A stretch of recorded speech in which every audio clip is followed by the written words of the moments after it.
Kweduno mabuja tauya nhau dzanyasi zuwa ra24 mwedzi uno wakakunguru. Nyasi tiri kutanda nodzidoka dziri kuita kupisa. Nyasi matarodzi mhosva muZimbabwe anga akaita kunyangariwa. Watoti rekai tiite kuita kupipinidza wanhu waite BP wakawanda. Pakaita kunyangariwa. Kaititande neo yadoka iri kupisa yabuda kuguta roBulawayo. Ipapa wanosvika 12 wobato woCCC wagonzi nodare guru munyika wari kubvumiwa ba kuti wapinde musarudzo. Izvi zvaitika nokuti ZANU-PF wakagwendesa mapepa wachiti wanhu wavo vakanonoka kuita kupinza mapepa yavo panguva dzinodiwa. Mutongi woNhau akabva abvumirana nazvo. Chatonetsa wanhu kutoti ipapa agobvumirana nazvo sei iwo zeki chaiwo wariwo ndio wanotekaidza sarudzo nokutambira mapepa wakagonyepa darero ribodziro kutoti aiwa wanhu wavo wakasvika nonguwa wakaisa mapepa yawo nonguwa palibe mutsepwede wakagota. Asi iye mutongi rekai tione kuti zvinopera sei. Unobva watoona kutoti wendo huno watongi wodzimhosva wanenge ndio wakutopindawo pokare musarudzo wanenge wakuda kutoti nyika itsvake waite ndio wanotsvagira nyika watungamiri. Tikaitiramba hedu takaringa kuti zvinenge zvichena nokupi. Ipapa wamwe wanoda kureketa panyadzi wabva watotanda kutoti bato roCCC ngarisiye kupinda musarudzomu kuita inonzi boycott pachirungu. Rekai tione kuti wanozviita sei. Wamwewo wanoreketa zvonzero wariwo bato roCCC wagoreketayo wakati aiwa gotarisai goringaika zvakaitika mumasure paribe chitsva pasi pozuwa. Ipapa gofungai kuti wakanga wari panyadzonya kana kuchimoyo pabva kubhombiwa waingwa sei nokutoti zvakaita kuita kuwavhiringa chaiko kuwarerekera paribe kana chiedza chiri kuoneka. Asi wakabva watoita kutosimba kutoti mabhunu muchapera basi takutouya nohondo svinu. Ndo zvakaitika wari kureketayo kutoti aiwa gorekai kusha zvinhu zvinonhadzirika. Rekai tirambe takaringa ipapo kuti zvinenge zvichimboita sei. Kuguta roHarare dare guru munyika pokare ranga riri kupawo mutongo waro. Pakaita kunyangariwa wendo huno rekai tione wagopayo mutongo wakati iwo zvakaunziwa nobato roCCC kuti wanhu waya wakapinda wachinyepera mapepa kuti wanhu woCCC wakaita sana Masarira warambidziwe kupinda kwainodare iro muguta roHarare wanhu wonga wabvumiwe kupinda zvobato roCCC zvokuti wanhu waoba manyepo zvese izvozvo zviripoba. Unobva waita kuzvisaya kureketa kuti dare guru munyika rati iro wanhu vari kunzi nozeki ngawapinde zvakanaka nokuti wakapinda zviri pamutemo ngawarambe waripo aiwaba iwawo ngawarambidziwe. Asi wari kunziwo wakapinziwa mapepa awo zvokunyepera zvofeja ndio ngawapinde. Kaimi utongi hwomuZimbabwe rekai tirambe takaringa kuona kuti zvinopererepi. Tibva tandopedza nobato roCCC panhaudzi. Ipapa nyasi wanga wariko kupokare kukadoma wari kuita rari ikweyo. Rekai tigoona kuti zvinoita sei. Wapedza pokare wakaenda kusanyati nyasi wanga wari kutenderera. Rekai tione kuti zvinenge zviri kudini. Ipapa pese wachamisa wanenge waripo mbune wari kureketa nowanhu pamarari yawoya. Rekai tigoramba takaringa kuti zvinenge zvichena nokupi izvozvi.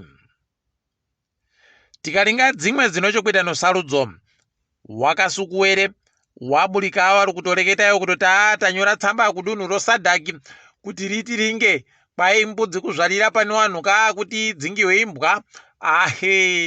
Ndo zvataiwanyepa wachiri mubato wachiri kutonga kuti kaimi itai tusvinu kuSadhaki kuku kuite kusvinu. Wakabva wati aiwa munopenga imimi natsvangirai kwai tsvangirai yacho ichita kuboya iyo mariforms anochemera kuhope. Ndo zvaakunetsa manje izvo zvaakujiwa pokare neiyo mhonya ibodziyo yawaigara wachiita kuponda nayo anatsvangirai.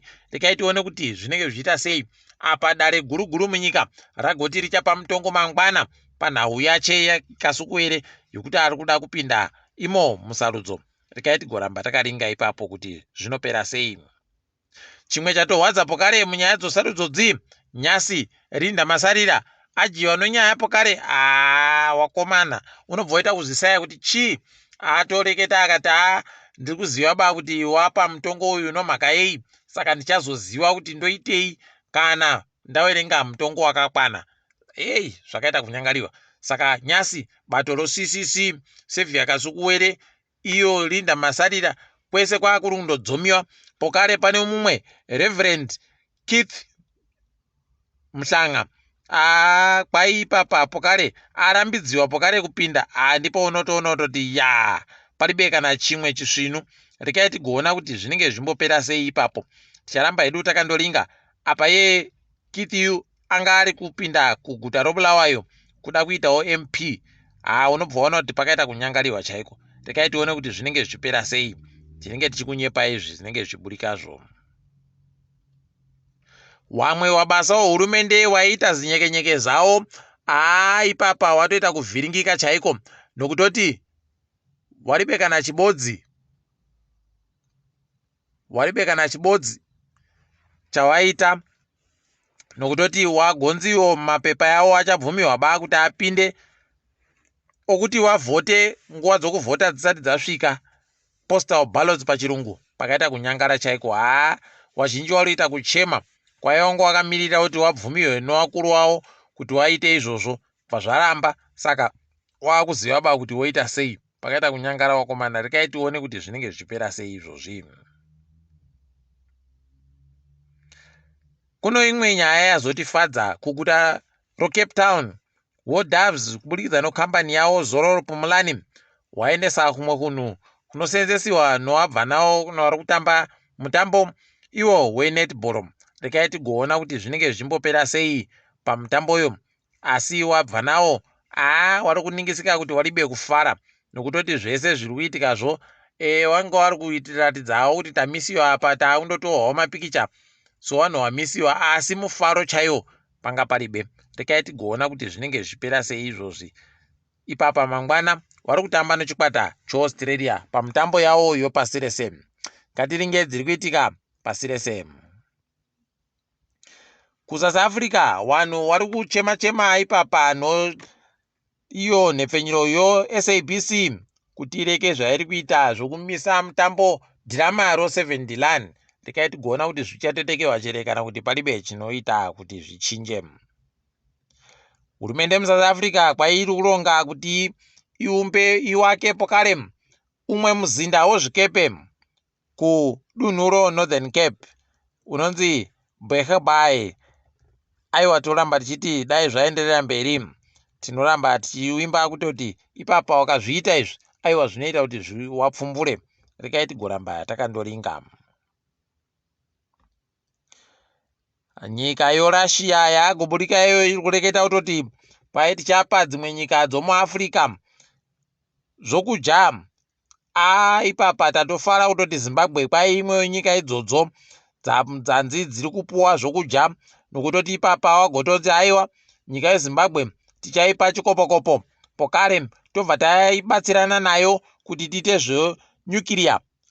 Imi unobva waita kuona kuti wabva wareketa pokare wakati tichatowapa pokare zvokudya zvakaita so koroni inoita matani zviuru 50 chaiwo. Ndipo munotoona kuti wabiyeduka. Rekai tigoona ipapa, asi chatiri kuziva zvichariwa zvomunyika zvinenge zvakaita kuita mudungwe kuenda kuRussia ko. Rekai tigoramba takaringa kuti dzimwe nyika dzichapuwawo chere zvakaita sei noRussia. Tinenge tichikunyepai. Masoja okuIsraeri anotima wakomana waburika ipapa wari kudira kongiri chaiyo mutsime romvura iri kupa vanhu mvura, vanhu variko kuPalestine. Ndipo unotoona kutoti mwoyo uyu kana waita tima rakadandi aiwa palibe kana kupona ipapo, palibe kupona. Heno mabi angu kuti zvichaita sei, ticharamba hedu takandoringa kuona kwazvinoenda.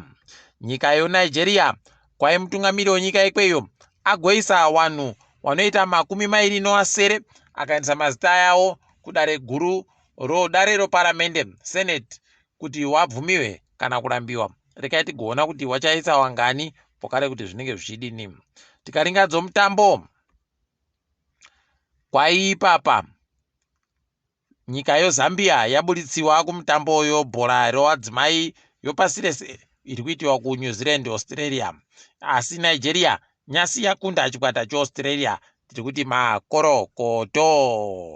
Takadaro mabuja, aiwa, rekai timbobefura kwanyasi, kutodikana kubefura chaiko.